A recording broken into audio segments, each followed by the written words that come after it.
here with my sidekick, Dobby, and today I am talking about Windwitch by Susan Dennard.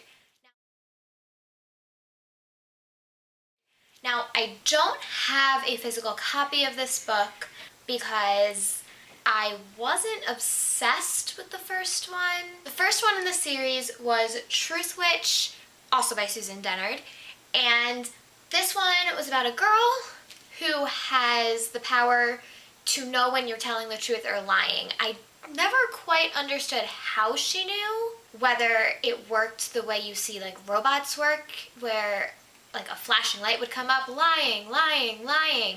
That's kind of the way it happened in my head.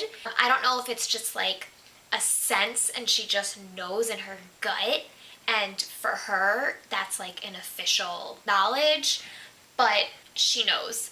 And then she has to keep this a secret because if people know, they'll try to use her as a weapon. And she goes on an adventure along with her best friend Iseult, I don't know if I'm saying that name correctly, and meets up with this guy Merrick, who I loved.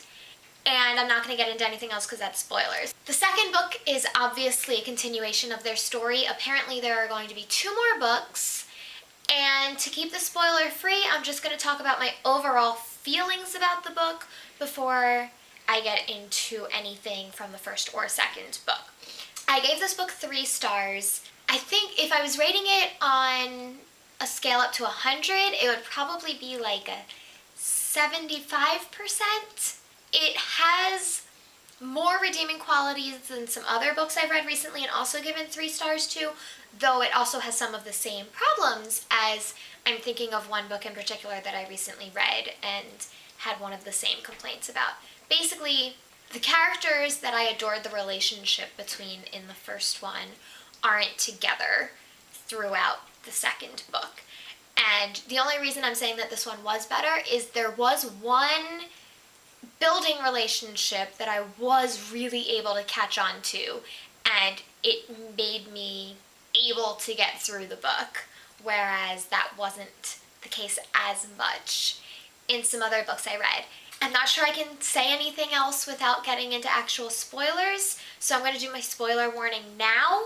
Honestly, this probably isn't my favorite series, but I know a lot of people that do love it, and it came highly recommended by Sarah J. Maas because she's best friends with Susan Dennard, and I'm gonna leave it there before I get into some spoilers. So if you have not read the series yet and you are planning to, now is the time to peace out. Goodbye! Alright, if you are still here, that means that you've either read the book or you don't care about spoilers. So let's get into it. I'm gonna get into my overall issues with the book, which I've already touched upon, and then I'm going to talk about some individual characters. In the first book, I lived for the relationship between Safi and Merrick, and then also even the relationship between Safi and Iseult. I loved those relationships in this book. I didn't care that much about the story, honestly. It was a little bit too fantasy for me, but I loved the relationships, and that's what got me through the first book. And then in this one, Merrick and Safi are separated and both think the other one is dead at points. And then Safi and Iseult are also separated, and they are both trying to get to each other, but it seems almost half-hearted. I think Iseult was trying to get to Safi more. I guess she had more of an opportunity to. And I think part of the problem is I didn't remember the first book that well, and I didn't care enough to reread it first. I didn't understand what was going on. I couldn't remember exactly why they were separated, though I do remember that there was a reason. And I kept expecting, because usually in books, by the end of the book that the people that you want to be together are separated and they've at least made their way to each other. But that didn't happen in this one. They're still separated. I know it's not the last book. There's supposed to be 2 more books, which I might or might not read. They're still separated, and that's annoying. I did like the relationship build-up between Iseult and the Blood Witch. We were introduced to the Blood Witch in the first one, and we knew there was something weird going on because he couldn't smell Iseult's blood, and Iseult also couldn't see his threads. So obviously there was something weird between them or not, but I don't know. But in this one, that relationship builds, and they do both, by the end, really care about each other, which was great. And I did love the way that relationship built. It turned from fear and loathing to genuine care. And eventually, I don't think either of them ever admitted that they had actual feelings for each other, but it was there. It was obvious. It's there. She chose to stop looking for Safi to go back and help him. He chose to just like let her go rather than bring her where he was supposed to bring her or get the money that he was supposed to get from her.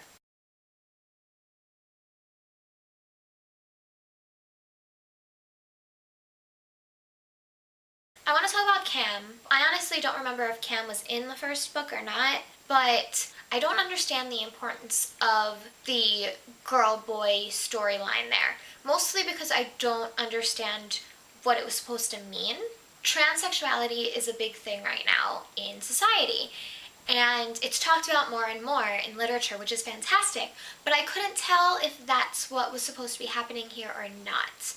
At first, I thought it was like a Mulan type of thing where Cam saw, I'm going to say herself as a girl, but was acting like a boy in order to be successful on the ship and accepted on the ship more, which was fine. Like, I'm all for the Mulan thing. I've read other series that had that theme and I enjoyed them immensely. Then there's that line where Merrick loses it and is like, I can tell you're a girl. And if they are trying to do the transgender thing, like, that would have been a terrible, terrible thing for him to say, obviously.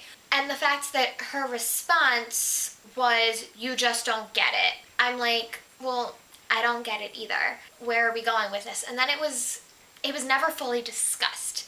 It was just him saying, okay, well, I wouldn't want to go by that name either, and I can see why this would want to be hidden. But it was never fully established how Cam sees him or herself, so it was hard for me to understand, I guess. Because I'm someone that always likes to go by pronouns, for example, that the person chooses. And I'm wondering if in the next one there might be more about Cam understanding gender norms, I guess, and embracing something or not. I don't know, but I would have liked to understand where Cam was coming from a little bit more than I could from this book.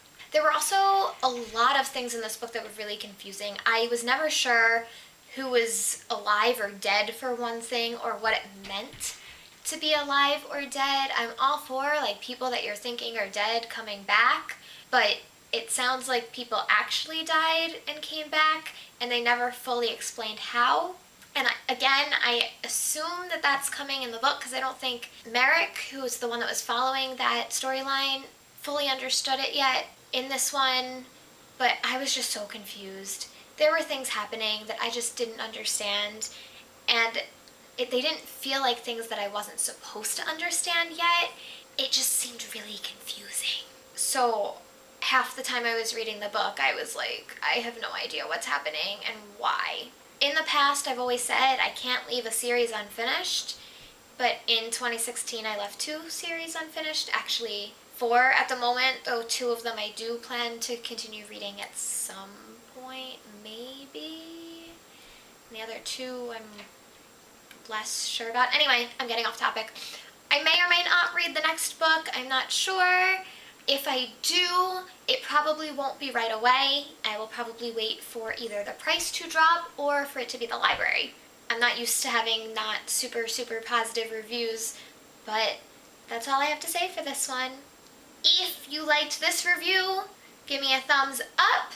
If you just want to see more from me, don't forget to subscribe by clicking right here, I think. You can also follow me on Twitter at ReaderGonnaRead, just like YouTube. And I will talk to you next time.